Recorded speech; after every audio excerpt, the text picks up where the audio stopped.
And here we are, the final day that I can work on the King Kaboom. It's a Friday.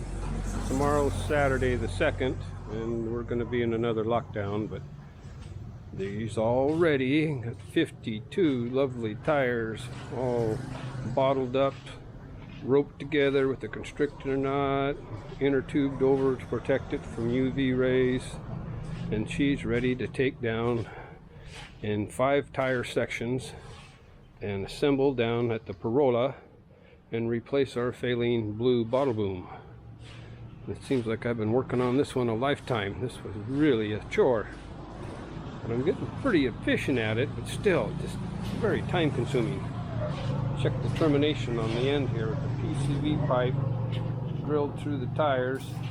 Nothing touches the concrete except the tires, so no wear on the rope. Got some real heavy duty 1/2 inch to terminate it with. She's going in Sunday. Hooray!